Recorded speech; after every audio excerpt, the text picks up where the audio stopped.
喂，我先撤了啊。嗯，我把这点弄完，我也撤了。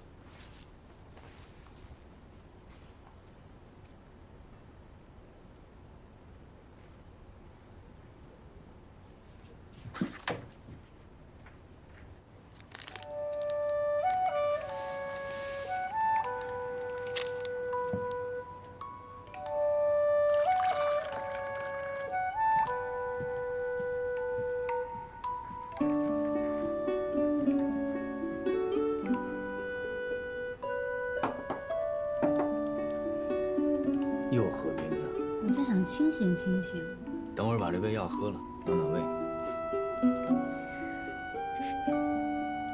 怎么样了？差不多了，我最后就调整一下这个格式，检查一下单词拼写就好了。我肯定还会再看一遍的，你不知道吗？我知道，我前面做的仔细一点，你后面不就轻松了吗？第一天工作感觉怎么样？感觉就是我梦寐以求的办公室，我终于坐进来了。你不怪我吗？又不帮你说话，还把最无聊的工作分配给你，大家都孤立你，我还假装什么都没看见。有吗？大家是不是都孤立你了？不是，你别打岔，你是故意的。哎呀，避嫌嘛，我对你只能比对别人更苛刻。我本来以为我进来就轻松了呢，怎么还是困难模式啊？天才模式，适合最有能力的人就是你。你是不是还把最差的位置留给我了？你看他们坐的那么靠里面。是这样的。你知道为什么吗？为什么？我从我坐的地方，可以随时看到你。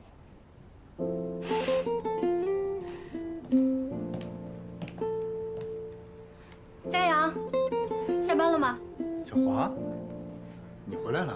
小华姐，乔飞也在呢。当然回来了，不然我还一直在机场等吗？你现在忙吗？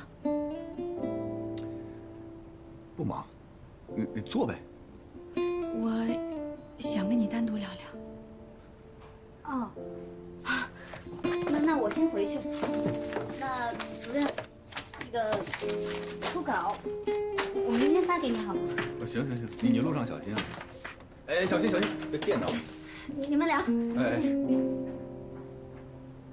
哼。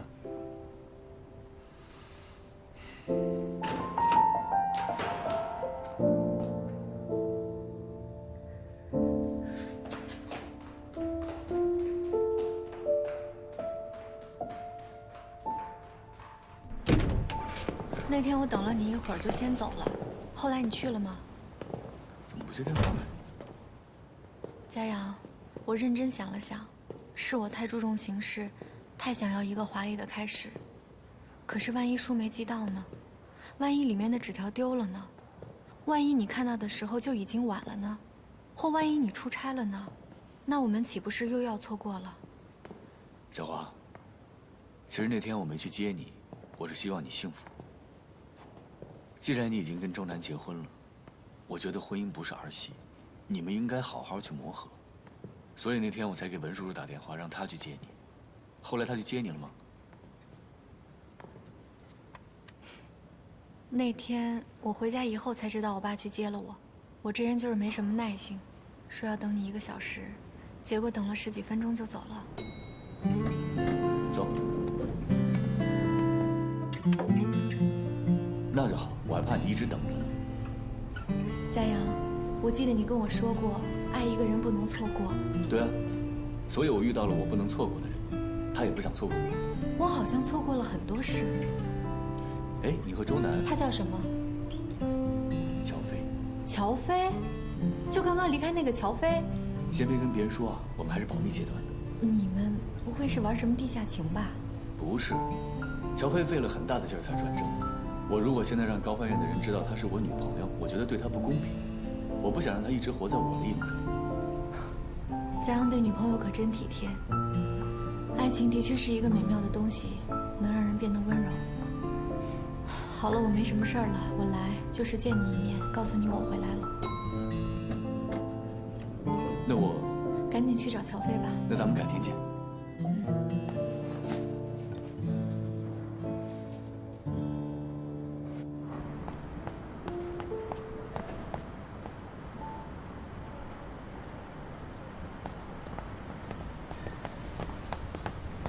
跑得还挺快。我还可以走得更快。为什么自己走了？小华是可以知道的，咱们不用瞒着他。可能我是习惯了吧。不是说好先不让高翻院的人知道吗？而且每次见到文老师，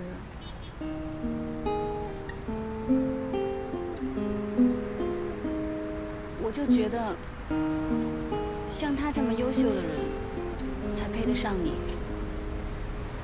我什么都做不好，我连同船都进不了。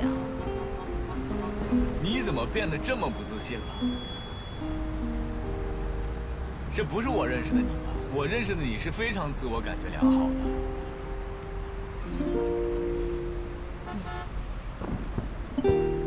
其实我每次见到文老师，都会有一点小自卑。我就觉得他这么优秀，你又喜欢他这么久，哎，我这么患得患失，我都讨厌我自己。我的傻丫头啊，你胡思乱想什么呢？那我现在告诉你，在我这儿，你只需要顾及好你自己的情绪，有任何的委屈只管告诉我就行。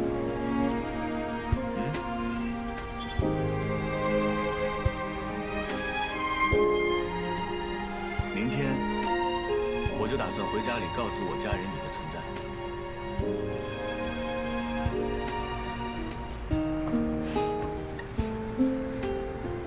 佳阳，我爱你。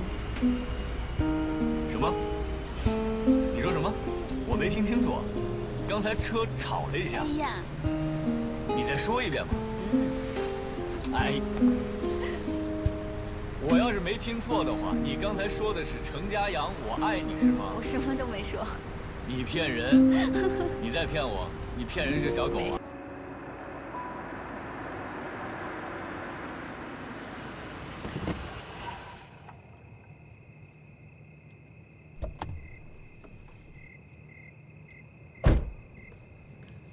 怎么不进去啊？等你。我来了，走吧。哎，给你提个醒，别跟你爸提乔飞，别把他带进家，别给自己找事儿。你是在替乔飞考虑吧？不用你操心，我有我的安排。进去吧。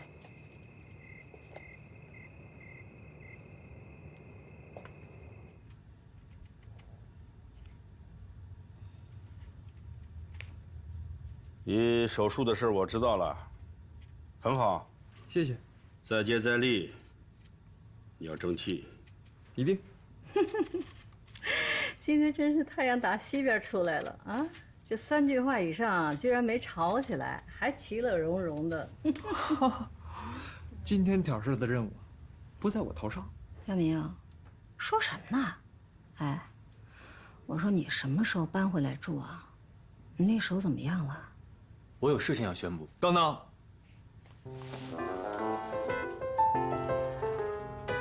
背着。倒水去。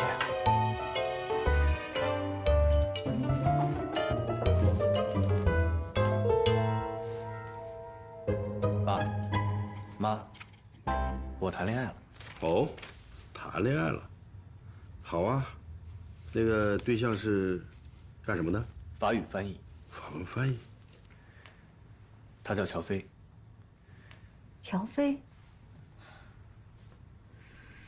乔飞是吧？这个女孩品行有问题，我坚决不同意。他的品行怎么有问题？消消气，消消气啊！哎，这怎么了？就不同意了？那女孩子可能很好啊。好什么呀？她之前是佳明的女朋友，现在成了佳阳的女朋友，你听懂没有？你明白没？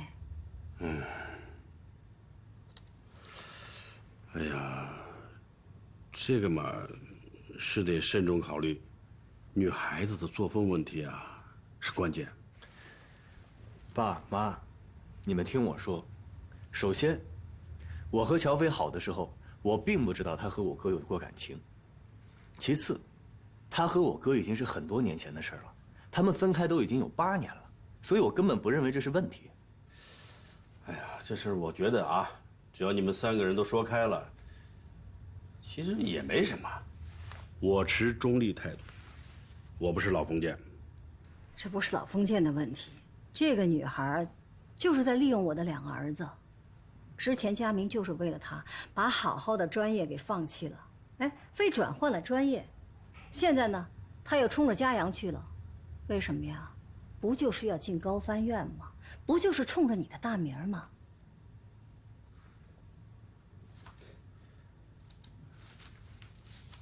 这个女孩子是哪儿的？高翻院是嘉阳的实习生，刚转正。对，胡闹！你怎么能跟自己的实习生搞在一起了？我怎么就不能跟我自己的实习生谈恋爱呢？我正因为是程思远的儿子，我在工作上不能出错。难道因为我是陈思远的儿子，所有跟我谈恋爱的人，我都要问问他是不是因为是我爸吗？你可以不问，可以呀、你可以向他学习，你可以不认我。佳琪，你好好跟他说，别急。你一急，他就光跟你生气了，什么都听不进去。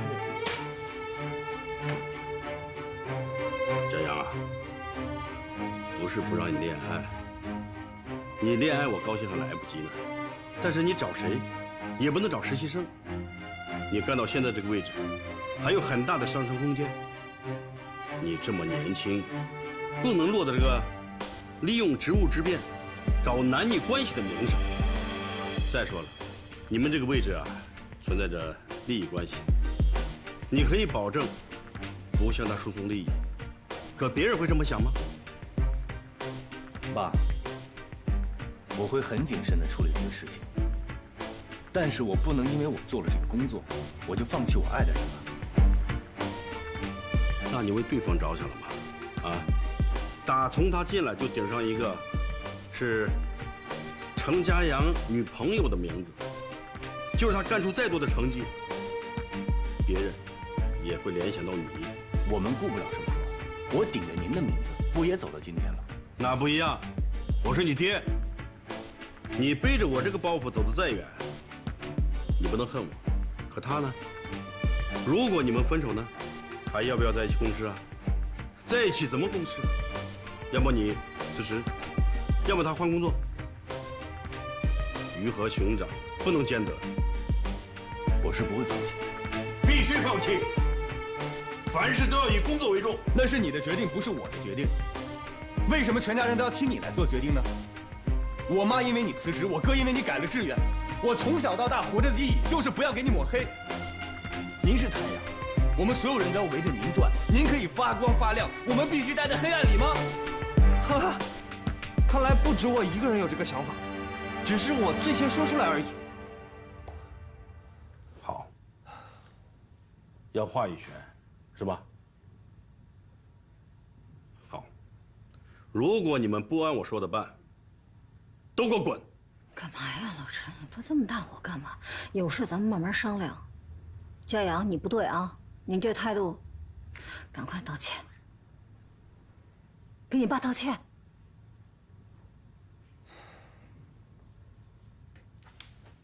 嘉阳，你不要叫他。我和他不一样，我下个星期还来哟。去。我告诉你啊，从今往后，你不要再管他。能不管吗？自己的孩子，别生这么大的气，慢慢做思想工作，我必须给他给做回来了。可以玩，随时随地玩，开心消消乐。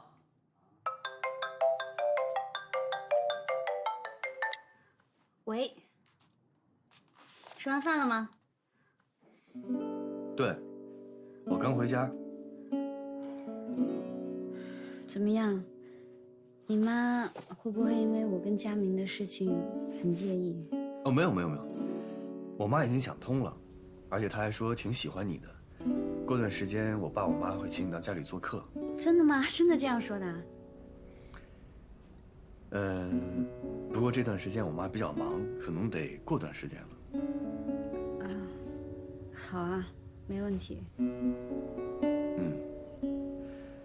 我有点累，早点休息吧，咱们明天高分院见。那明天见，你早点休息，拜拜。拜拜。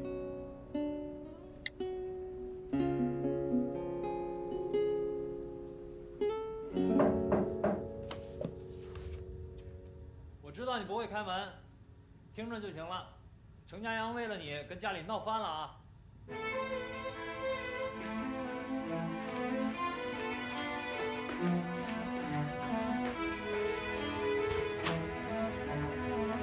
不可能，嘉阳说了会尽快安排见面。你心里知道我说的是真的，不然你也不会开门。等着吧，这个见面会一直拖下去。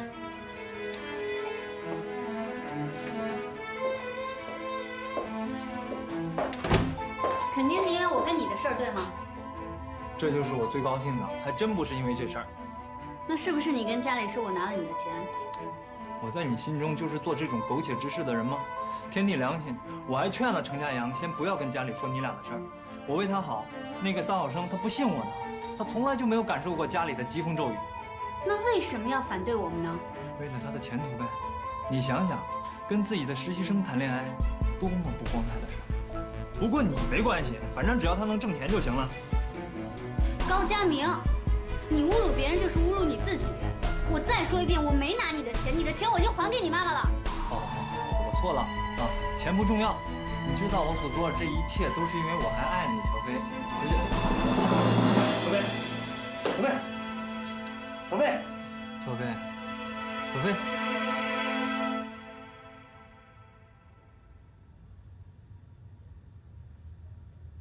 小飞，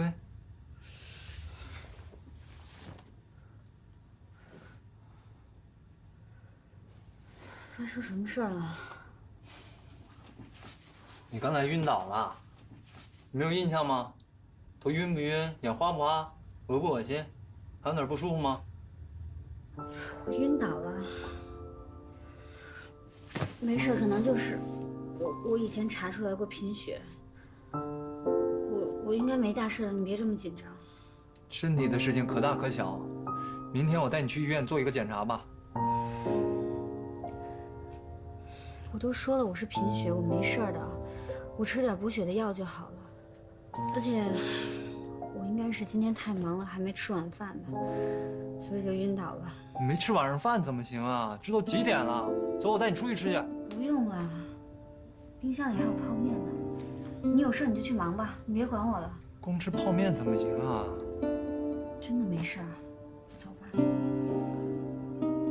好吧，那你当心点啊。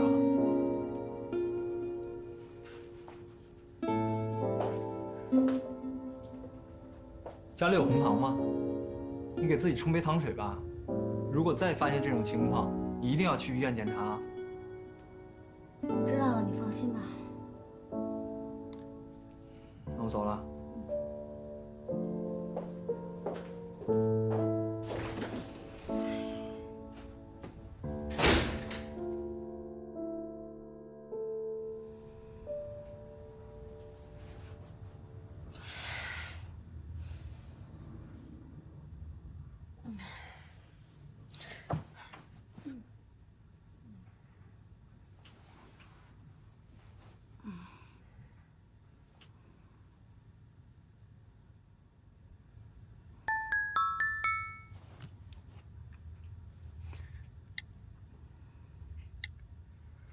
起床了吗？我来接你上班。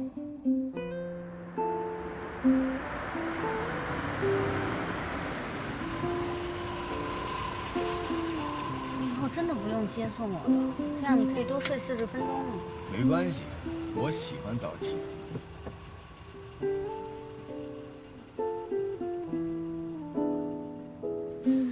你别老跟做贼一样，行不行？要不我去跟处理说明情况？别，那我们谈恋爱很正常的事情，为什么每天要躲躲藏藏？这等等吧，再过一段时间再说吧。等到什么时候？等到你1年训练结束以后再说。到时候再看呗。你不想跟我公开恋情，有没有别的原因？你怎么会这么想呢？我还能有什么原因呢？我是觉得公开了不是对你有不好的影响吗？对我能有什么不好的影响啊？就算对我有不好的影响，我也不在乎。行，我尊重你的选择，公不公开，你说了算。赶紧上去吧，一会儿迟到了。你呢？你不是怕别人觉得你跟我走得近吗？我去绕一圈再回来呗。那我先上去。嗯。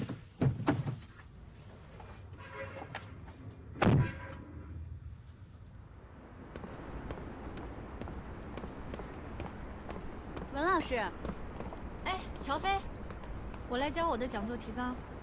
你怎么一个人啊？佳阳没陪你啊？佳阳都告诉我了。祝福你啊，乔飞，你和佳阳真的很般配。谢谢你，文老师。你跟佳阳一样，以后就叫我小华姐吧。哎，小华姐。记得第一次在办公室见到你，我就知道你是可造之才。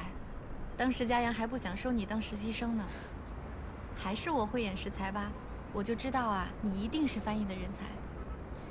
我哪有你说的那么好啊？我相信你。对了，转正之后你是要主攻交传还是同传，还是2门一起啊？我没办法同传。什么叫没办法同传？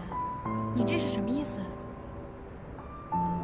我进不了同传箱，一进去就头晕。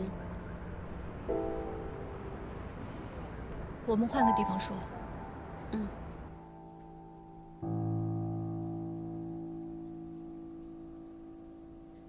哎呦我去！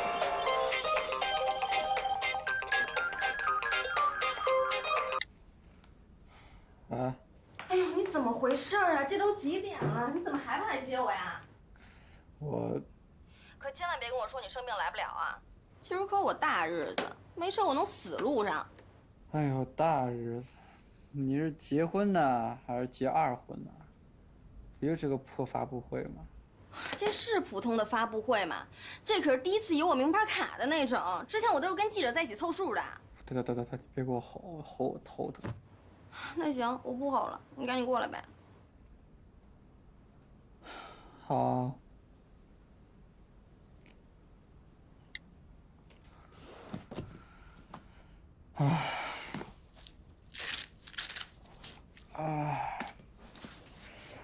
那么严重，一进同传箱就犯晕。你是从什么时候开始的？我大1的时候第1次进同传箱就这样了。所以你1次同传都没有成功过。在大学的时候，同传只是选修，在高翻院的实习生也不考同传。那是因为能进高翻院的交传已经达到了高级的水平，基础同传就更没有问题了。只有不以同传为主要发展方向的，哪里会有完全做不了同传的翻译官啊？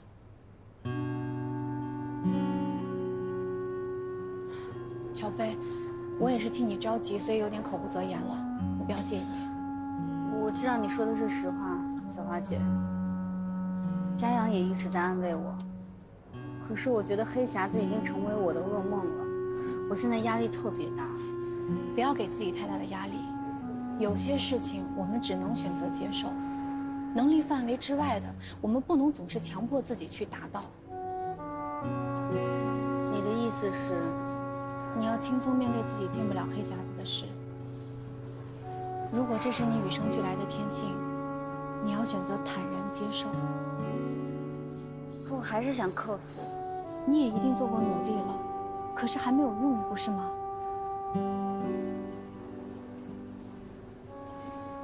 我在翻译上从来没有出现过问题，我也不知道为什么这次会这样。不要强迫自己，真的，你这个障碍跟随你也不是1天2天了。那么久的时间，它已经成为你的一部分。翻译最终考验的是人的语言天赋和思辨能力。我们都知道，语言天赋是来自于每个人感性的部分，后天能够努力的部分很少很少。你可以通过练习来加强你的熟知程度，可是天性是没有办法改变的。就像有些人有密集恐惧症，或者对某些东西过敏，这是改变不了的。可是我要是不能同传的话，我就进不了高分院了。不一定啊，让嘉阳去找主任，以嘉阳的人脉，说不定院里会网开一面呢。不过话又说回来，据我所知，高分院从来没有发生过这种情况。翻译官不能做同传，这在高分院一定是个天大的笑话。我就是害怕这样，所以我才一直没敢报告。我还一直在幻想，万一以后我只做交传呢？绝对不可能。发展方向主攻交传和完全做不了同传，这是两个概念。你想啊，每个翻译官代表的都是高翻院，如果传出去，高翻院的专业翻译他进不了同传箱，这是什么性质的问题？到那个时候，你所影响的可就是高翻院的声誉了。那我该怎么办呢？不要隐瞒，把真相告诉主任，不要逼自己去做能力达不到的事情，要接受自己的不完美。退一万步讲，就算留不在高翻院，你还是乔飞，爱你的人仍然爱着你，难道不是吗？再说了，还有我，还有嘉阳呢，我们可以去帮你求高翻院，让院里按照你的特殊情况给予照顾，不一定留不下来。我就是不想被特殊照顾。我理解。可是作为关心你的朋友，我必须指出，如果你不把真实情况告诉院里，从某种意义上来说，你就是欺瞒。这样不但会影响你的诚信度，包括你的导师程家阳，他也会被牵连。再说你们俩现在是恋人关系，乔飞，你要慎重啊。好了，时间差不多了，你也该去上班了。放心吧，我也是为你好。如果你不想说，我会替你隐瞒的。不过我还是要劝你一句，纸包不住火。你越早说，你和嘉阳承担的责任和压力就越小。没什么大不了的，想开一点，不就是翻译吗？离开高翻院，你一样可以发光发热。我知道了，谢谢小花姐。那我先去上班了。好。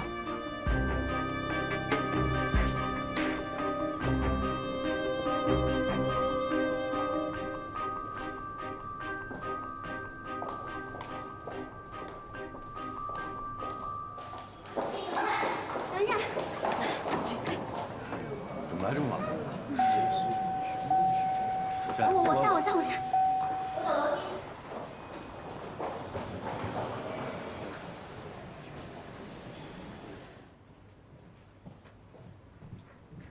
杨艳，跟我去开个会。迟到了。哎呦，瞧你喘的，不过还有半小时嘛。我要求他们第一年都提前半个小时到单位。哦，那你为什么迟到了？我打黑车，司机给我让路来着。哎呦，打黑车不安全，容易出事故，下次别打了啊。这样，这个明天呢，家部啊给博物馆捐赠木雕仪式，你带个人过去吧。这回他们不会又早到吧？不会，这回博物馆提前做了准备，没事儿。小飞，你把昨天我给你校对好的东西打印一份给吴明。吴明啊，你准备一下，这次馆长的发言你来翻译。我吗？对的。啊，没问题。我记得上次家部的事儿，乔飞也参与了吧？对了，这会议记录还是乔飞整理的，把他也带去吧。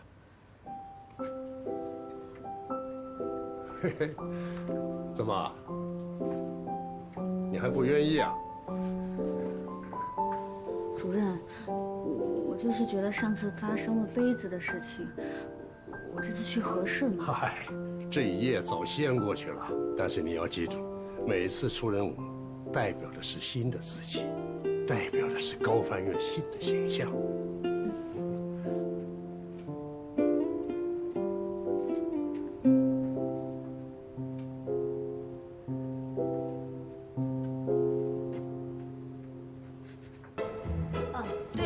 咱们有什么问题可以随时沟通。不用了，昨天已经跟杨艳详细讨论过讲话稿子了，助理也审核了。对了，我跟你说，据我上次的经验来看，家部首富可能比较随性，所以他应该会有一些突发状况。高翻院不是只有你一个翻译，地球离了你也会转。主任也说了，你只是辅助我，辅助你知道什么意思吗？我是主翻，我应付得来。你别急，我不是这个意思。毕竟我上次接触过他，所以我就想提醒你。谢谢你的提醒。还有别的要说的吗？没有的话，我要看资料了。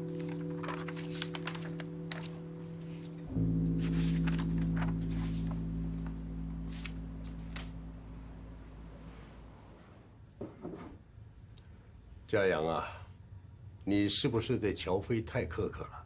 我对谁都是这样，没有特别针对他。他过去和你哥的事，我也有所耳闻。年轻人嘛，这也很正常。不要因为他跟你哥分手了，就掺杂太多的个人情感，这对乔飞不公平。乔飞这孩子，总体来说还是很优秀的，是个好的翻译人才。乔飞在翻译上确实是有天赋的，我觉得如果加强训练，他可成大器。哟，你的评价很中肯嘛。能得到你成人模的肯定，那乔飞的努力大家都看到了。哎，你傻笑什么呀？我夸的是乔飞呢。对了，他的同传训练什么时候给他加强啊？专业方向你跟他谈过没有？院里啊，好不容易来了一个同传交传双向发展的好苗子，不能放过啊！我正在给他加强同传训练。哦。那么10分钟能坚持吗？争取吧，争取。10分钟是基本难度啊。陈家阳，你怎么对他的同传要求这么低呀？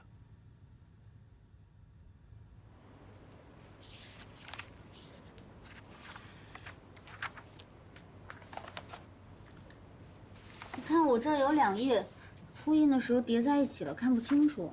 你看。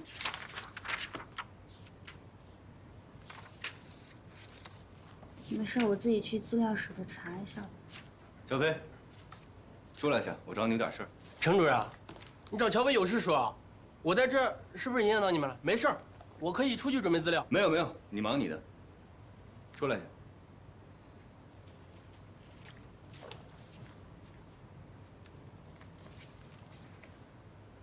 无名怎么了？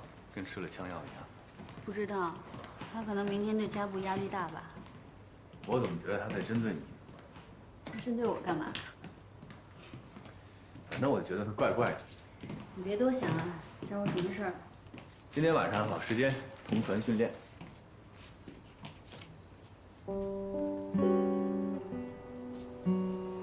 怎么了？不想训练啊？我真的不想训练了，佳阳。你有没有想过，万一我真的克服不了同传项呢？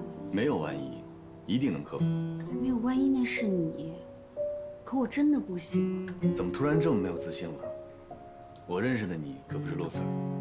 我是一个失败者，但我就是进不了同传项。别人行，你也行。那如果我就是克服不了呢？你怎么了？怎么变得这么没自信了？你要这样，我会很失望的。那你就失望吧，我也没办法。我继续去准备材料了。今天晚上7点，我在同传教室等你。能不能别这么逼我呀？我没有逼你，我是在给你鼓把劲儿。这几天咱们每天去同传项训练，效果多好啊！你每天都在进步。如果现在你放松了，你放弃了，咱们不是前功尽弃了吗？不是好好的吗？怎么突然变得这么灰心了？我就觉得我受不了这种压力了。我认识的乔飞没那么脆弱，我爱的乔飞不会轻言放弃的。那可能你根本不认识我吧？可能爱错人了。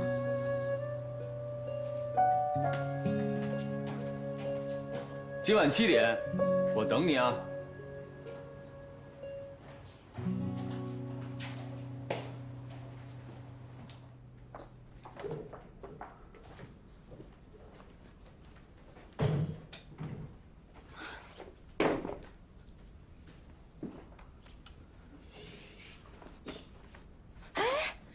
等一下，等一下，哎，我问你，傲天呢？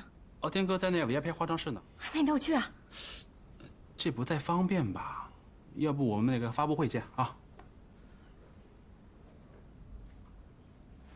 有什么可不方便的呀？你拿自己不当外人，别人可没这么想。干你屁事儿！喂，等一会儿。下面有请我们《爱在天崩地裂时》的主要演员傲天、庄甜甜、吴佳颖小姐上台。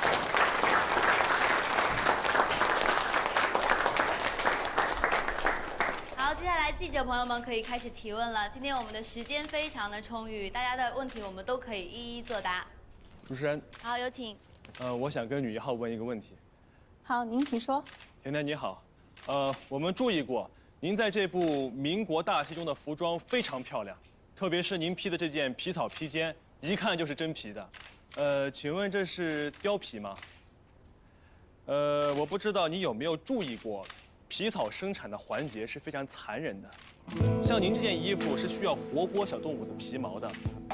现在不管是国际上还是国内，很多著名的演员，他们都会自发自觉地参与到抵制皮草的环节中。那么，您作为国内的知名演员，你不关注环保吗？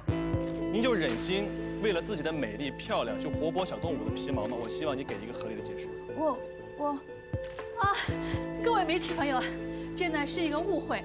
我们家甜甜呢，她很有爱心，平时啊，她也很注意呢小动物的保护权益。那她为什么要穿皮草？这个是因为嘛，是这样的，这件皮草不是我的，是我们女2号吴佳怡小姐的，因为我觉得好看，就跟她借来穿的。哎呀，是啊，我们也没有研究它到底是真的皮草还是假的皮草，因为我们家甜甜平时她从来都不穿真的皮草。当然了，我们没有仔细的检查，这是我们的责任。在这里啊，我们向大家道歉，对不起啊。对，佳怡妹妹，以后你不要穿皮草了，这样活剥小动物很残忍的。这衣服不是我的，你给我干嘛呀？佳怡偶尔犯一次错没事的。不是，什么叫我偶尔犯错？这不是我的错误，这衣服明明就是你的。为什么这样说呢？昨天我跟你借的时候还很舍不得呢。傲天，你快帮我说句话呀！那天请君的时候你也在，你说这衣服是不是我的？对，傲天，你说。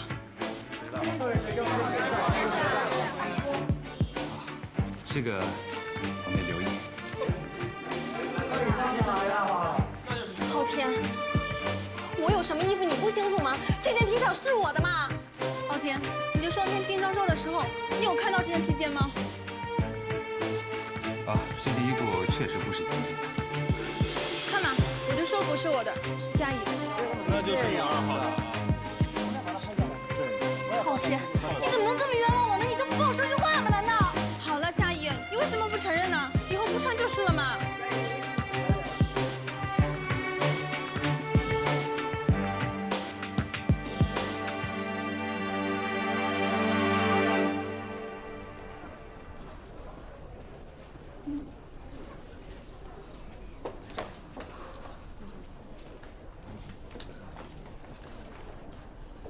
谢谢，拜托你。哎，行，没事，走。等一下，傲天呢？佳怡姐，你还嫌孩子傲天哥不够惨啊？我怎么了？我也是被冤枉的。轻点儿，记者还没走呢。哎，我说你怎么这么没分寸啊？我告诉你，现在傲天哥很生气。我还生气呢，刚刚那种情况，他连句话都不帮我说。嘘，轻点儿。你还想害傲天哥啊？你还让记者帮你炒绯闻？这点我倒是没想到啊。你脑残啊？说什么？谁脑残？哎，你干嘛？你别动手啊！你添什么乱呢？在这儿。你带我去找傲天吧，我刚刚给他打电话，他没接。他去做巡访了，没空。那他是不是就住这儿啊？那我在这儿等他。再说吧，再说吧。走吧。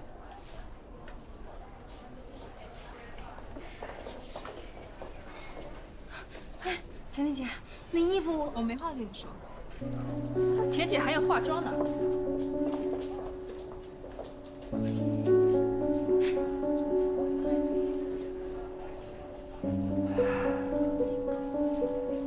走吧。你先回去吧。你在这儿干嘛？我要找傲天。他当着那么多人的面都没维护你，你还找他？也许他有不得已的苦衷呢。我要去找他问清楚。你就是脑残。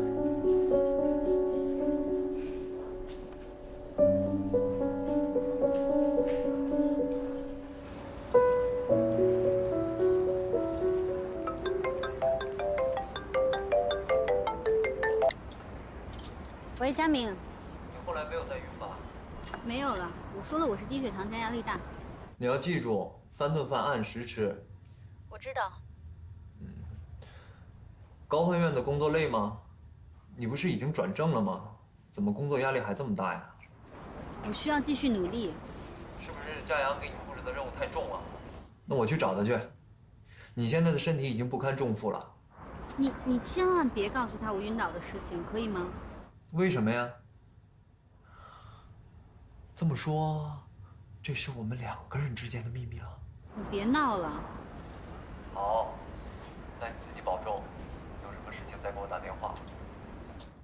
最后再说一句，千万别被我的样子给骗了。我其实很在乎你这个朋友。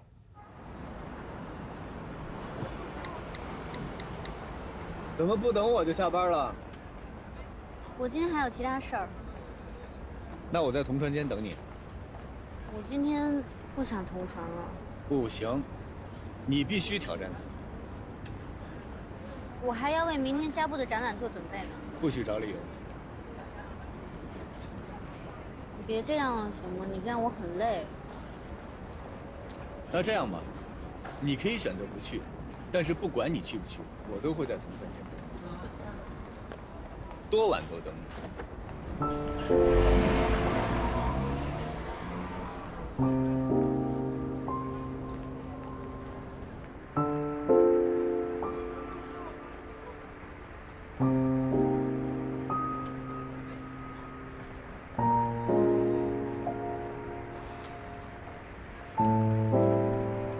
回去吧。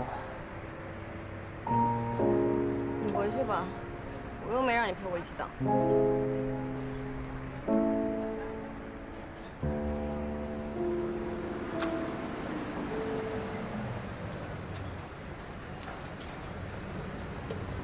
傲天，傲天，傲天！天哪，你等到现在啊？傲天，我就是想听你给我个解释。解释什么？就刚刚的事情啊。到底没说。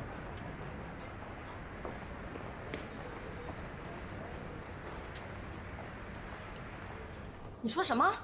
你让我道歉？现在是我被冤枉，我被人背了黑锅，你让我去跟他道歉？佳怡，你做事怎么这么不分轻重呢？甜甜是公司的一姐，又是巨星，她的名声当然重要。他的名声重要，我的就不重要了，是吗？她是女一号，要是传说她用动物皮草引起那些环保人士的攻击，会直接影响到我们这部剧的声誉的。佳怡，你从大局出发好不好？这部戏我有投资的，我不想我的戏血本无归。我都被冤枉成这样了，你还来跟我提钱？你怎么不为我考虑考虑呢？我这部戏投资了几千万，要不是我的话，你能演上这个女2号吗？这样吧，我陪你跟甜甜姐道个歉，要不然的话，公司为了她的权益，很难再用你做女2号。我不去！我告诉你，这部戏我就算不演了，我也不去跟他道歉的。还有，不要跟我提什么名誉，现在是我的名誉受到了侵害。真没想到你傲天会因为钱就这么颠倒是非黑白，这么冤枉我。既然你这么说的话，那我觉得我们没什么好聊的。佳怡，我真的对你很失望。是你让我很失望才对吧？你看着他冤枉我，你连句话都不帮我说。告诉你傲天，我吴家也不是什么好惹的，兔子急了还会咬人呢。你要是不帮我澄清的话，我就上网发微博，我告诉大家事实真相。我还要开新闻发布会呢。顾佳怡，没想到你是这种人，哼，还真被他们说对了。你跟我在一块，就像靠我的名气一起炒作，我当时还不相信呢。你真这么想吗？我怎么想你不重要，重要的是你自己该怎么做。我告诉你，吴佳怡，你胆敢告诉媒体的话，我就跟你绝交。傲天，我吴家一海就不怕了，绝交就绝交。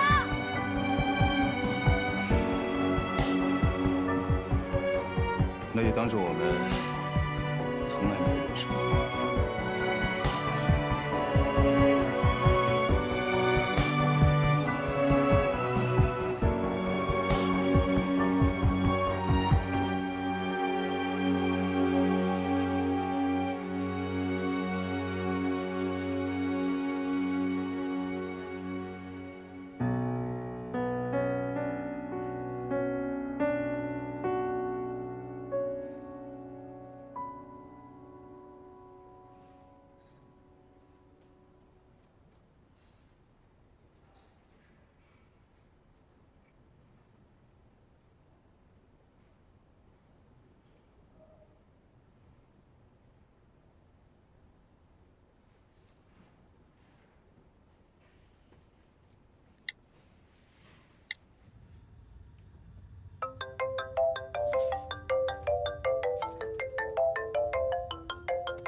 涮死你，烫死你！你以为没有你老娘就活不了了？哼！我告诉你，没有你老娘照样有戏接。快停停吧，别吃。再说怕你把这个锅都装肚子。你要是再说废话，我连你一起吃了。我就知道你垂涎于我的美色很久。喂，您别咳嗽，您一咳都吐嘛，行不？怎么那么烫啊？没有。哎呀，快，我看一下。你发烧了？哎，没有吧？多少度啊？38度。9。都快39度了，你就这样陪了我一天啊？在工作尽职守了。你烧都快烧糊涂了，终于什么职守啊？这人都快殉职了。走。去哪儿啊？哎呀，陪你去买药，快点儿。没事，吃吧，坐着啊。走啊，你别啰嗦了，快点儿。没买单呢还。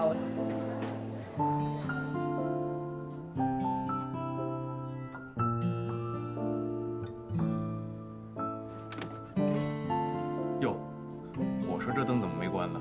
你这么晚怎么还不走？我们加班，没关系，您下班您先走吧，等会儿我来关灯。我觉得你们这做翻译官的也挺辛苦的。行，再见。再见。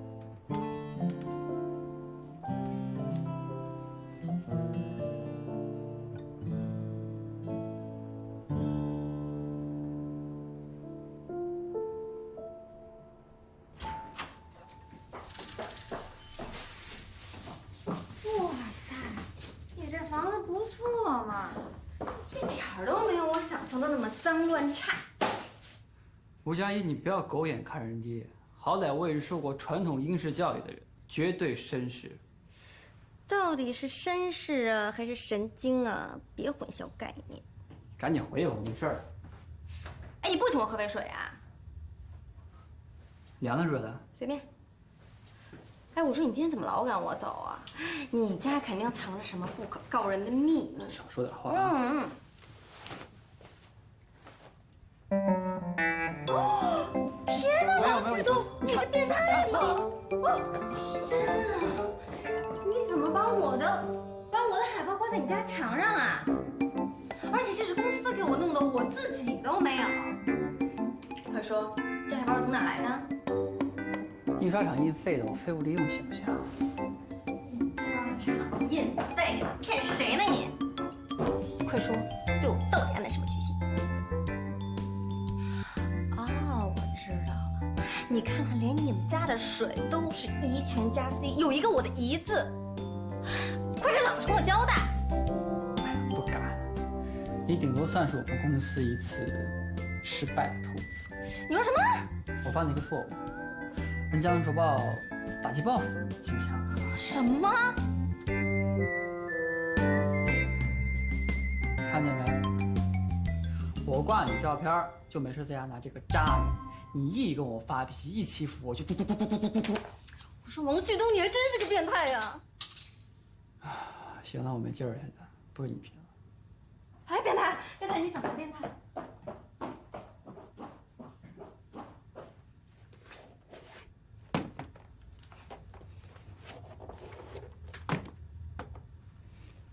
躺下，躺下，躺下。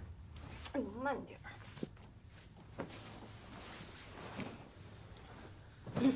等着，我去给你拿药。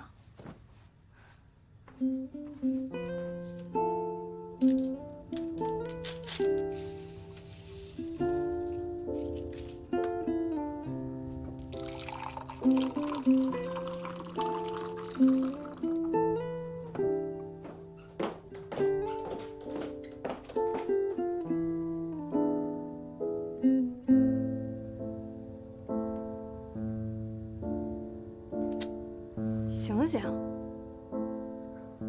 赶紧起来把药给喝了。起来，起来，喝药，快！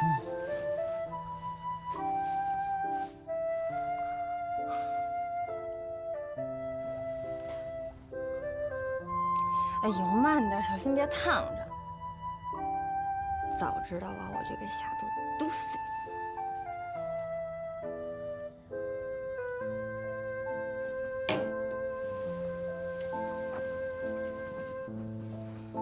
哇，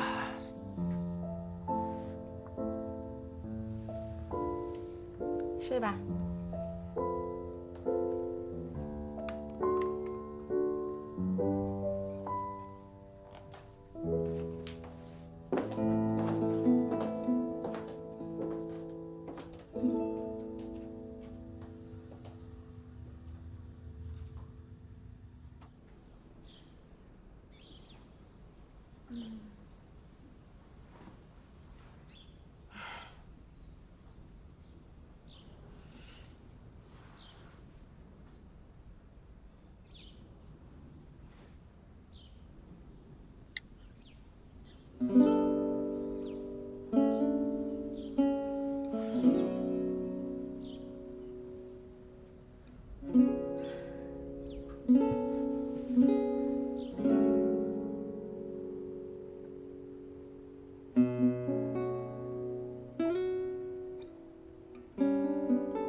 我就知道你会来的。你真的等了我一个晚上？对啊，因为我对你有信心。怎么那么傻呀你？可是我对自己没有信心。你有没有想过，我可能根本就进不了同传？不要老是说这种患得患失的话。你只管踏踏实实的去努力，只要你去做，就会有进步。上次咱们不是已经克服了你同传的障碍了吗？你只要戴着眼罩是没有问题的。你可以同传，你要多给自己这样的心理暗示。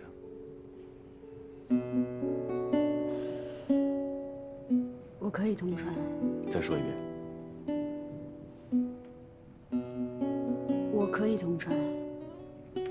走，咱们去同传箱，我们一起面对，找出问题的根源。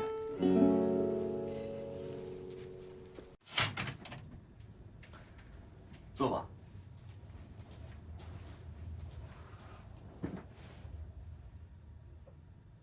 别害怕，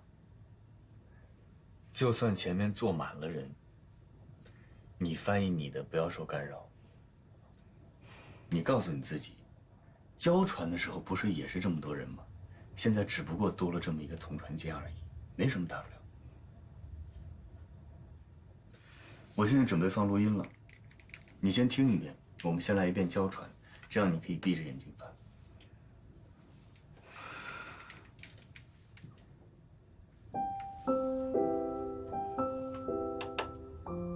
欧盟的象征标志为盟旗、盟歌、名言多元一体，以及5月9日的庆典日。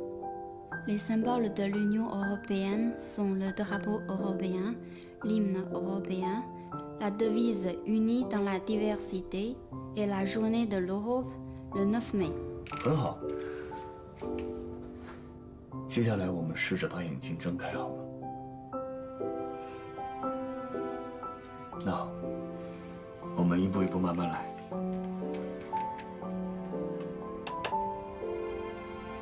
自从欧元正式流通，它就成为了欧盟最主要的标志。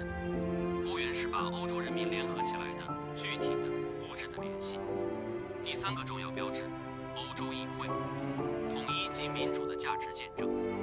自从1979年来，欧洲议会议员通过普选产生，选举事件被作为欧盟建设的关键时刻之一。此时政治意义的欧盟成为了人民大众的欧盟。Depuis sa mise en circulation, l'euro est devenu un symbole majeur de l'Union européenne. L'euro est le lien concret, matériel, qui unit les peuples européens entre eux. Troisième symbole important, le Parlement européen témoigne des valeurs d'unité et de démocratie. Depuis 1979, les députés européens sont élus au suffrage universel. L'événement est présenté comme l'un des moments clés de la construction européenne, celui où l'Europe politique devient une Europe des peuples. 非常好。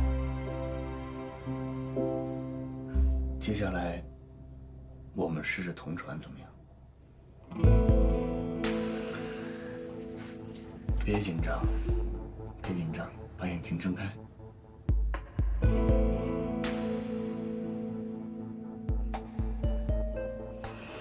没问题的。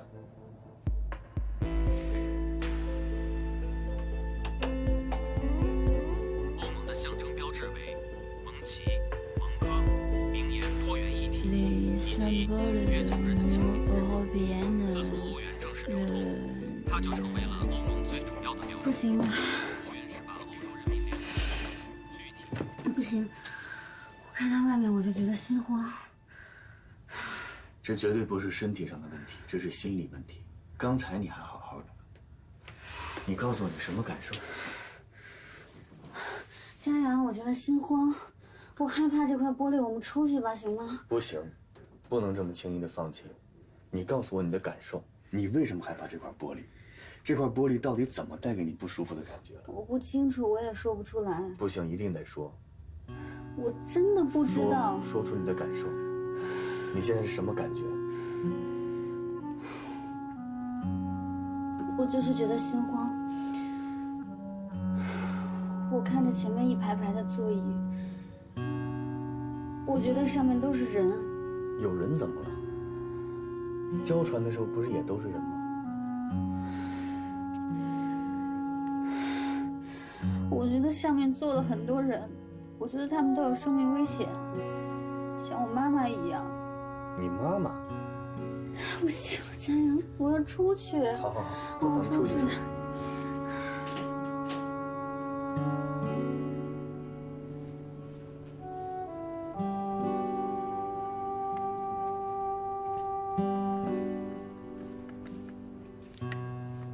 喝口水。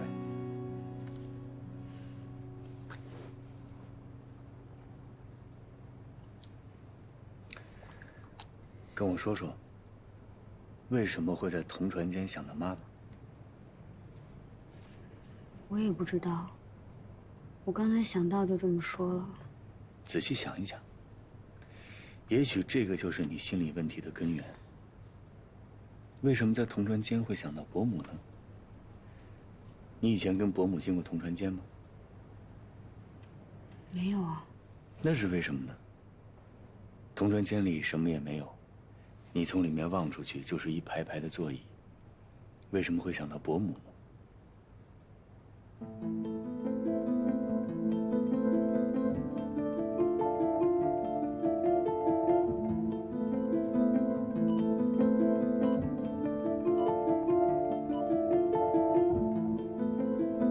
想到什么了？佳阳，我好像找到我自己害怕同船间的原因了。我以前只跟你说过，我妈妈得病了，但没跟你说过具体的，对吧？大一那年，我妈妈开始经常会打嗝，我们以为她是犯了肠胃炎之类的肠胃病。后来有一阵，她开始晕倒，我们就把她送到医院。医生告诉我们，她得了海绵状脑部血管瘤。海绵状脑部血管瘤，那不是我哥的研究方向吗？对，我也是后来才知道佳明转研究这个。医生说我妈妈的这个病是长在脑干部位，压迫了中枢神经。如果颅内出血的话，就必须要动手术。就算动手术，也只有50%的成功率。而且就算手术成功，也还是有可能会复发。所以那个时候，我觉得自己整个人都绝望了。我那段时间觉得自己一直处于精神抑郁的状态，所以才想要去看心理医生，才认识了高佳明。没想到你承受了这么多东西。好了，这些事儿都过去了。从今往后，有任何困难，我和你一起面对。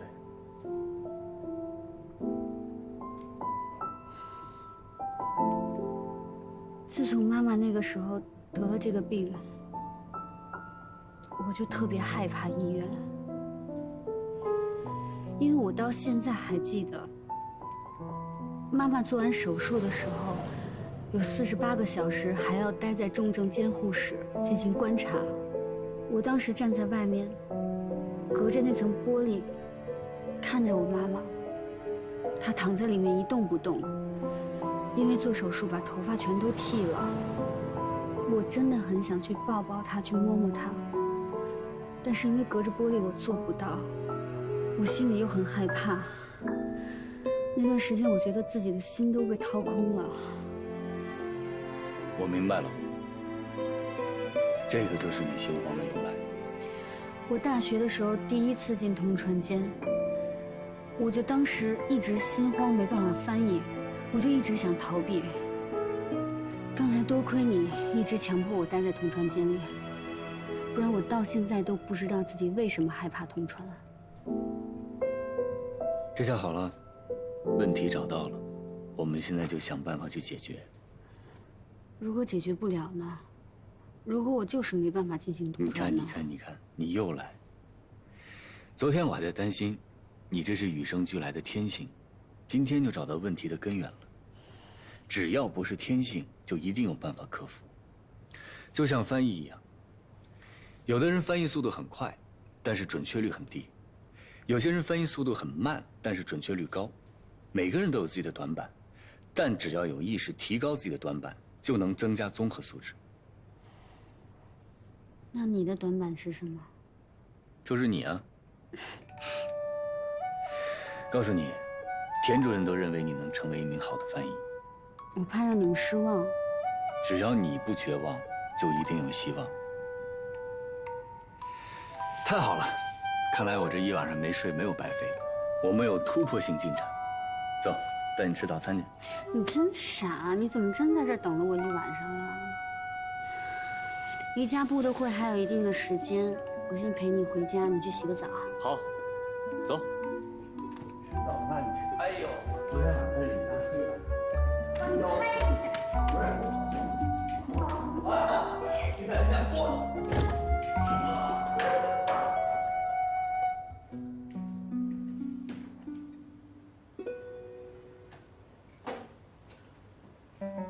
变态，给你煮了白粥，在厨房搁着呢。变态，别忘了啊，药不能停，没事别找我。哦，还有，只许膜拜我，不许爱上我。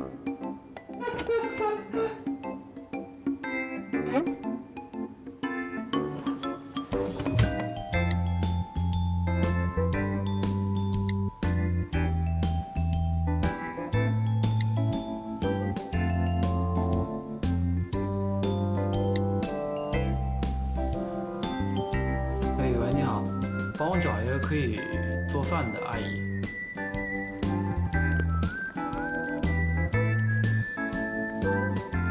先生，粥马上就好了。啊，谢谢啊。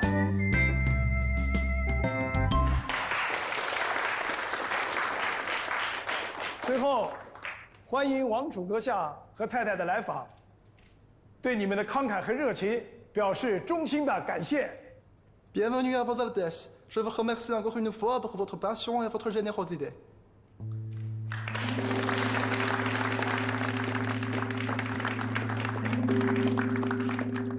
你们的翻译很快。馆长可能一时紧张忘了修改演讲稿。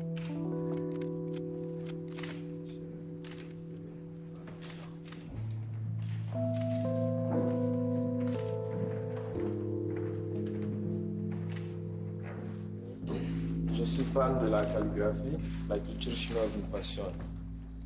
我是一个书法爱好者，很喜欢中国文化。我的朋友书法家王维芳，他非常喜欢家布，今天特地写了一幅字。Mon ami calligraphe Wang Meifang aime beaucoup le gabou. Elle a fait pour vous une calligraphie comme cadeau.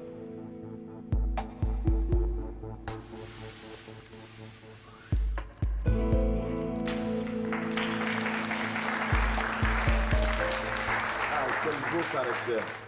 À Kaboul, la situation des femmes s'améliore chaque année et pas mal de femmes deviennent artistes. Et je m'engage personnellement à l'amélioration des conditions de vie des femmes. Et pour cette même occasion, nous pouvons profiter pour inviter Wang Meifang à visiter le Kaboul. 好字，在家部，女性的地位也在逐年提高，也有不少女性成为艺术家。她本人也致力于提高女性地位。啊，王维芳非常尊重女性，她也有很多女弟子。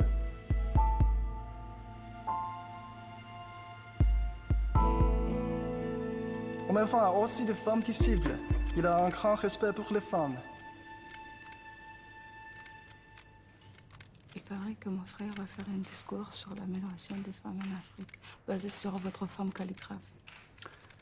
On n'a pas reçu le communiqué de presse. C'est possible de reporter le discours au dîner? Tu le sais bien, le prince fait souvent des siennes.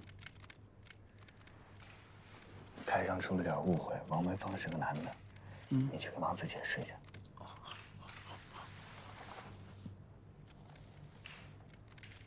Vous s'est trompé, Wang Meifang est monsieur. Désolé.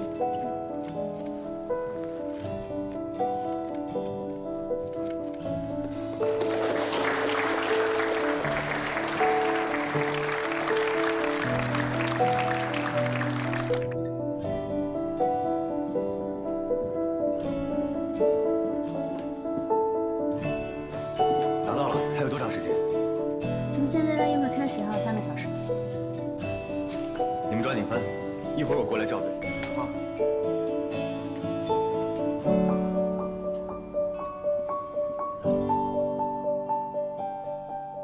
今天谢谢你啊，乔飞。如果家不王储真的因为我犯错了男女，从王梅芳开始讲女性的地位，我就真的没法弥补了。我之前就跟你说过，这家部王储想干嘛就干嘛。这王梅芳这名字听起来确实像女的哈。我也是之前翻看记录，听到馆长要去王家求字，提到王太太，我当时就觉得奇怪，所以我特地查了一下，才发现他是男的。一开始我还有点怀疑你，你没必要帮我的。哎，我之前在他身上栽的比你狠，咱们法番处不能来一个栽一个吧？没事的。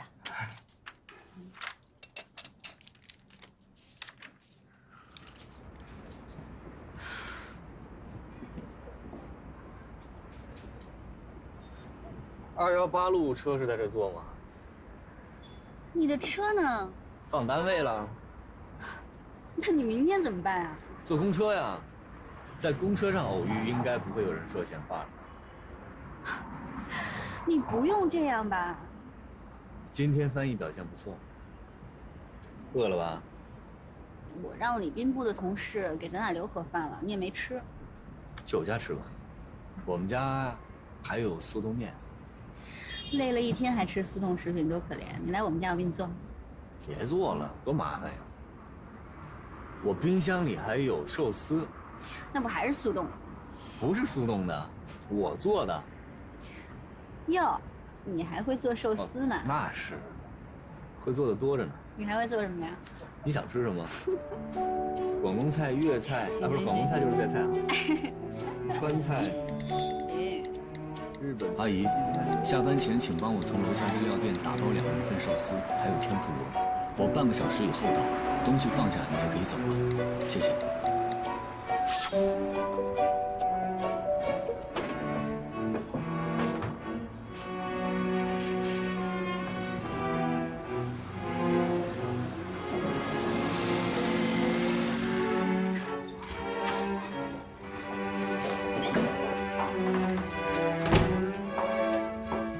你坐沙发上等着你，我跟你一块儿。我帮你啊。不用不用，你坐着等。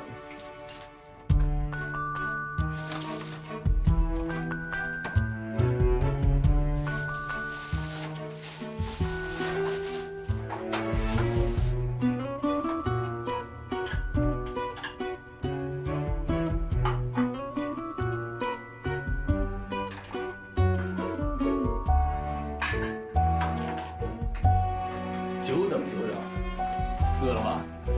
简单营养也健康。哎呦，白马庄园呢？你认识啊？喜欢吗？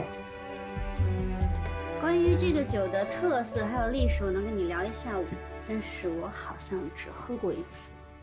为什么只喝过一次呢？大部分人都只喜欢老费。有品位。有品位吧？像你这种理论家是怎么成为侍酒师的呀？我呢，就是把喝红酒当成背单词，我喝一次我就得牢牢记住它，然后我多读那些专业的书。我没喝过，我气势上要过硬啊。比如呢？比如，2010年真是一个红酒的好年份啊！怎么样？很有气势吗？有。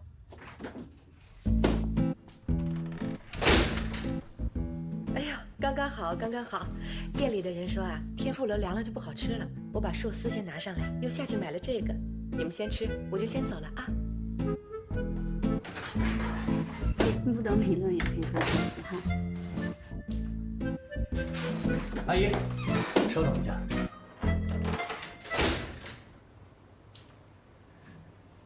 我妈1个月给你发多少钱啊？3500。这是4000，你这个月的工资，多的500是因为你照顾了我哥。应该的，应该的。你妈请我就是一天做3顿饭，到哪都是做嘛。还有就是明天你就不用来我这儿了，你就把我哥的手照顾到他康复为止，工资从我这里。就是不从你妈那领工资了，对吧？对。等我哥手康复以后呢，你也不用来我这儿了，因为我以后可能不需要别人帮忙。为什么？我找张总去谈，他肯定不会同意的。这次他同意了。是不是我做的饭菜不合口味？没有没有，不是您的问题，是我的问题。我工作出现了一些变动，我可能要出国。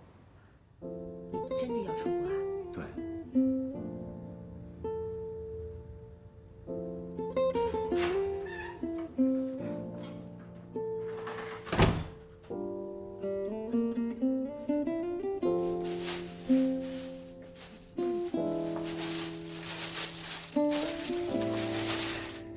是吧？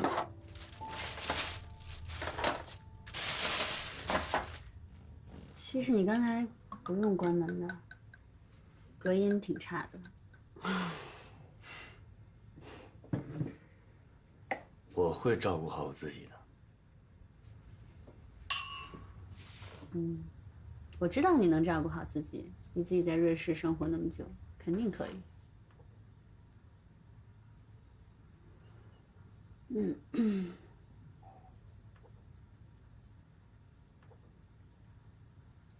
啊，对了，你什么时候走啊？去哪儿啊？外派。嗨，我那么说是为了让那个阿姨心里舒服一点。我不走。你是为了我在跟家里闹别扭吗？你又胡思乱想，是不是我哥又跟你说什么了？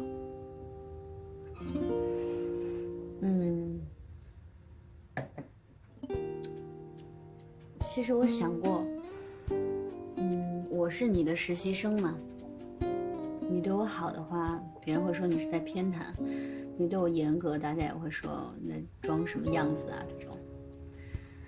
所以只要我跟你在一起，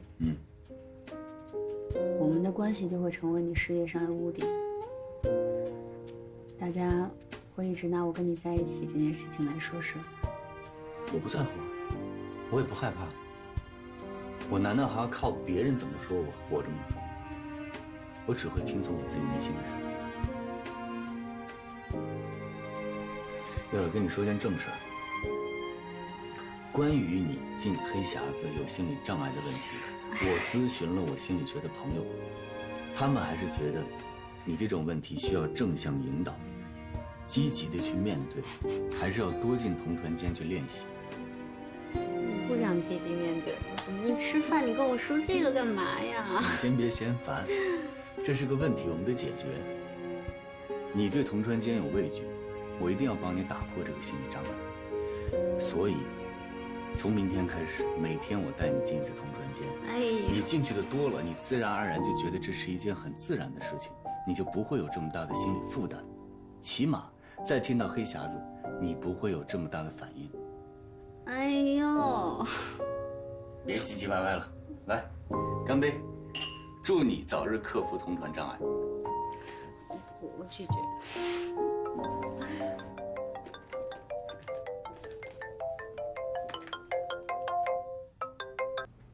哎，乔飞啊，我是张医生，你不是让我有事直接跟你联系吗？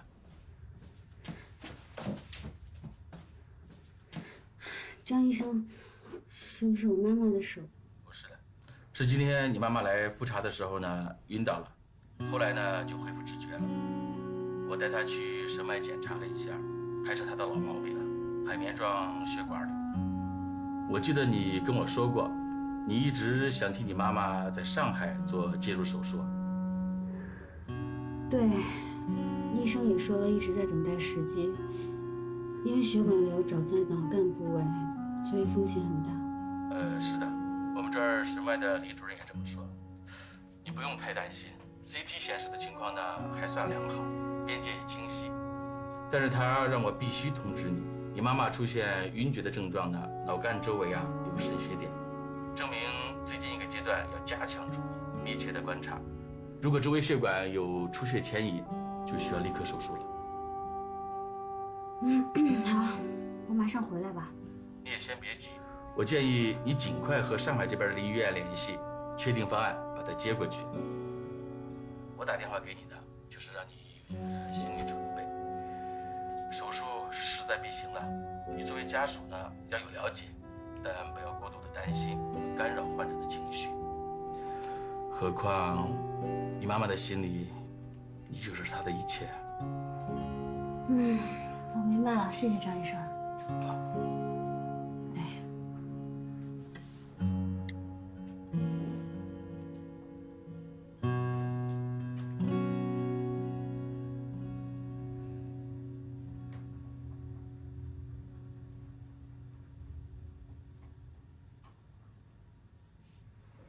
伯母有事儿，还瞒我。隔音不好，你忘了？出什么事儿了？没事儿，不想连累你。我起码可以帮你们联系莫雷，帮你们找医生。你知道吗？我妈妈的病，不是说轻易找一个医生，筹集到了手术费，就可以去做手术了。以他的年纪，还有他的病情，要做介入式手术，必须要有最大的把握。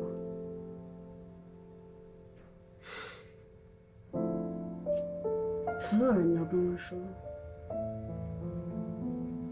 做手术要么成功，要么就是生死一线。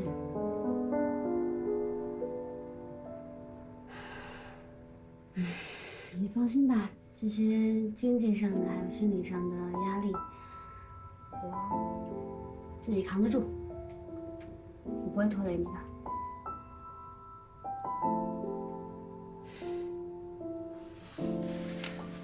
而且，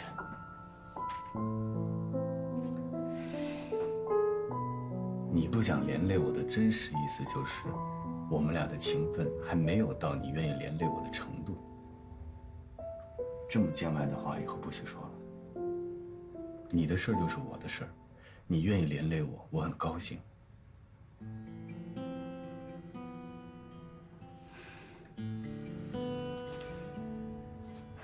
谁？你有没有在想我？怎么一想到你，别害怕，我在这儿，咱们一起想办法。谁？从遇见你那天起，我是不是就深深爱上了你？不管爱你知不知道，我只要简单的快乐。不管是对错的选择，只要爱了就不会割舍。Mon chéri，相信我，如果世界没有了你，爱情就失去所有的意义。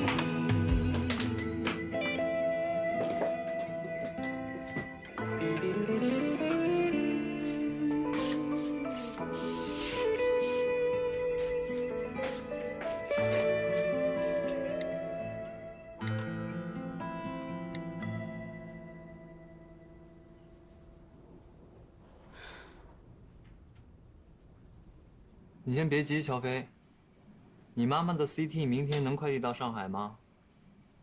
这样，明天你来医院找我。好。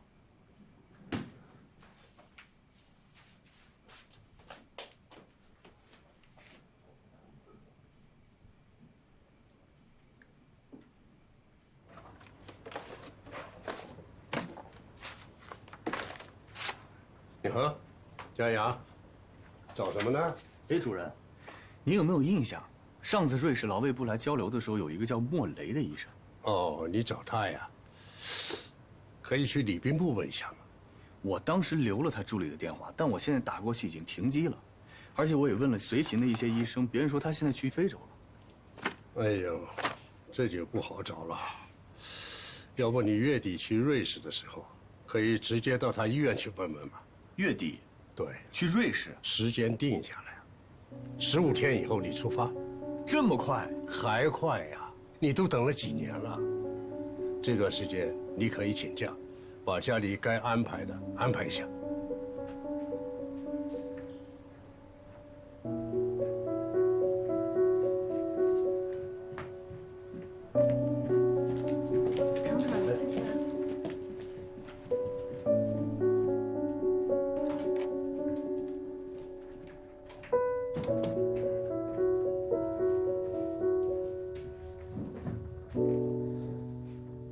主任，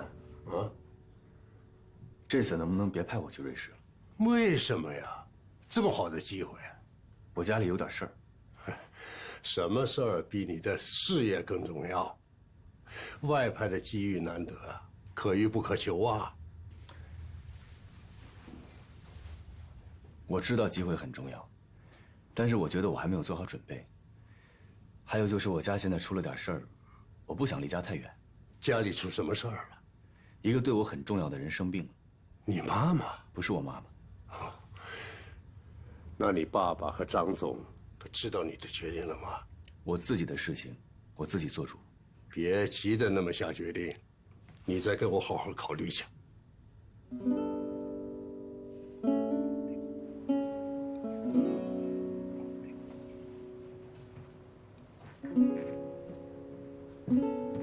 看什么呢？这么入迷？非洲的君主制。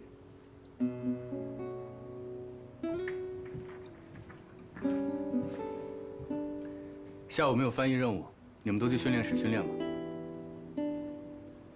走吧。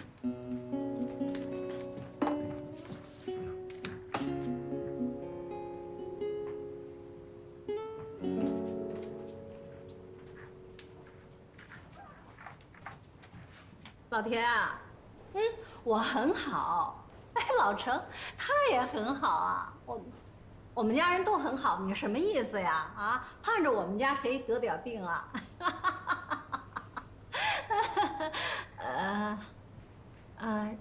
什么？嘉阳不去外派？哦，大概我知道一些事情。不是家里的。行吧，好，祝你身体好。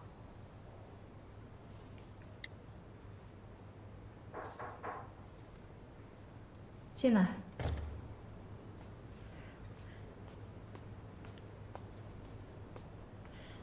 张总，咦，你怎么来了？工资没打给你吗？啊，收到了，收到了。我是来退工资的，嘉阳已经给我了，你再给就多了。哦，他怎么说的？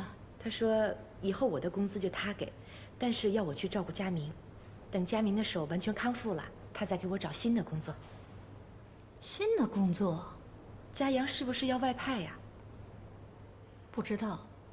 我估计大概是他谈恋爱不好意思了。昨天他带回来一个姑娘，长得还挺漂亮的。是不是佳明隔壁的女孩？佳明隔壁住的是谁？我不知道啊。对了，佳明的手怎么样了？他每天练习着缝合，缝个橘子都合不拢，看他挺受罪的。这孩子真是太执着了。这医院里又不是只有他一个外科医生，干嘛这么拼命？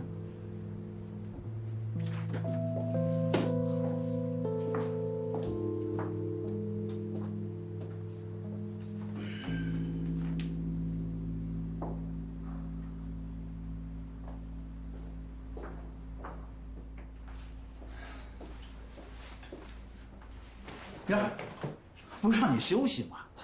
在家待着不踏实。哟，你呀，让你做2台手术啊，你什么就踏实了。走。我这次来找您啊，就想跟您说这件事儿。我的手恢复的不是很好。那天的手术不是很成功吗？手术的时候吧，可能太专心了，觉得没什么，手术完就不行了。哦，这样，我安排医院的专家给你会诊一下。哎，主任，我想再观察一段时间，毕竟我这伤啊刚好，而且我暂时还不想让别人知道。啊，我明白。主任啊，我其实是有件事求您的。我有一亲戚，他得的是脑干中枢神经区域的血管瘤，一直在等待最佳手术时期了。如果可能，我想请您和莫雷一起主刀。本来呢，我是想带他去瑞士做手术，但是我担心这个飞机啊会对他的颅内压有影响。你担心是有道理的。那这种手术呢，我建议还是在国内做。现在啊，我们国家的医学水平，尤其是临床，那在世界上啊是属于领先的。至于这个主刀医生啊，你也知道，我有一段时间没做过介入手术了。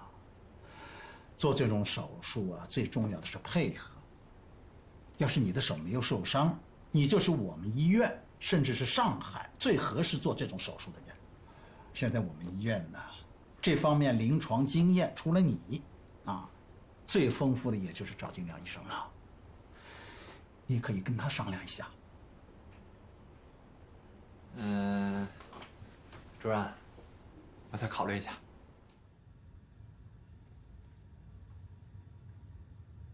你漏了一句啊！还真是，不像你啊，心不在焉的。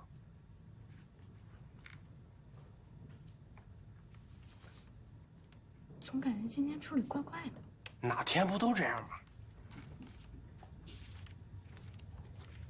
我去趟厕所啊。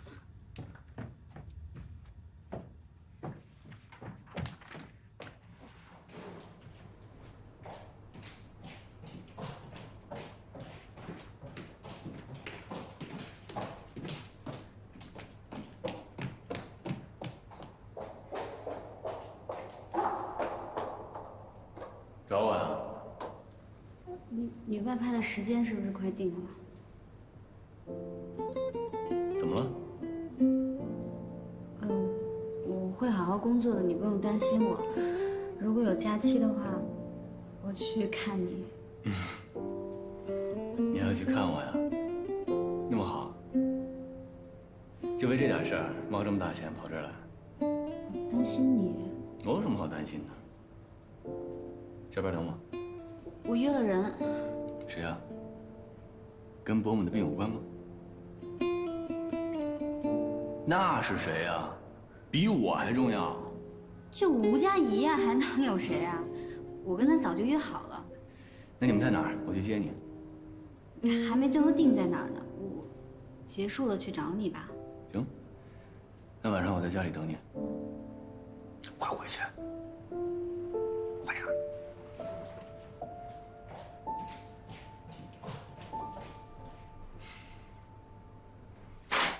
这个呀，就是渗血点，有明显的造影。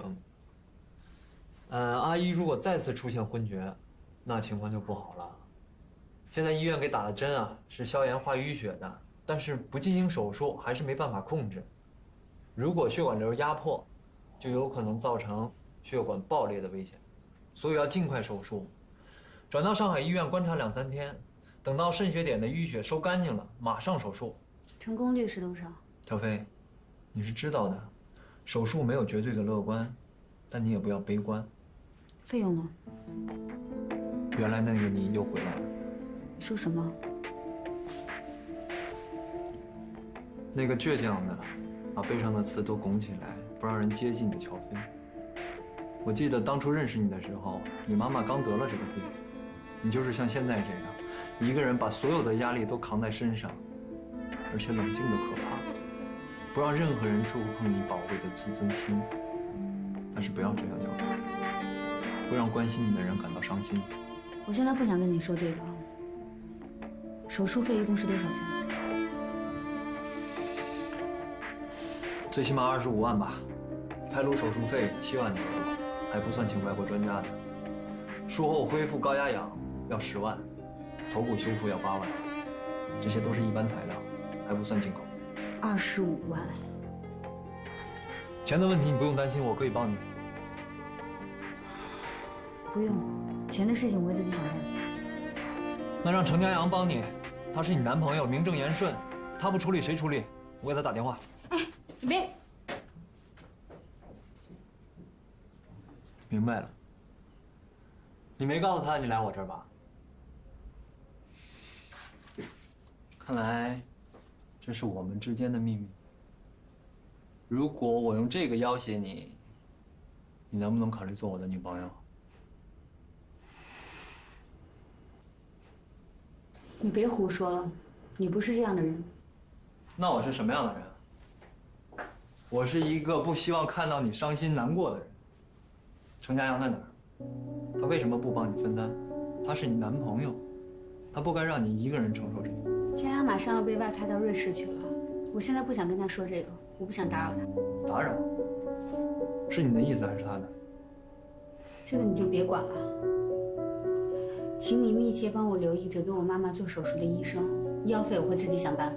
乔飞，你知道的，只要你开口，我愿意帮你，什么我都愿意做。佳明，你也知道我的，佳阳是我男朋友，我都不想拖累他。你这种性格的，有的人会认为你太替别人着想，有的人呢，又觉得你太爱逞强了。你知道我怎么看吗？随便你怎么看。我觉得你两者都有。一方面你太善良，又太爱替别人着想；另一方面你又太固执，太爱逞强。没事儿，就算程家阳靠不住，我总在身边吧。有什么我可以帮你的，尽管告诉我。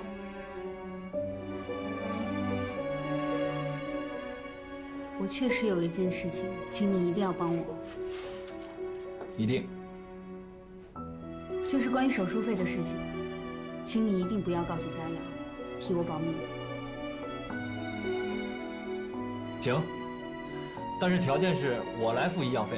医药费我不会要的，我会自己想办法的。你总是这样，记不记得当年你差点害自己得了抑郁症？小飞，自尊心太强是自卑的表现。也许你一直在自欺欺人。你打心眼里知道你和程家阳不是一路人，你们的爱情就像温室里的花朵，一经风雨就会被摧毁，所以你不敢让它经受考验。今天就到这儿吧，我先走。不要再自欺欺人了。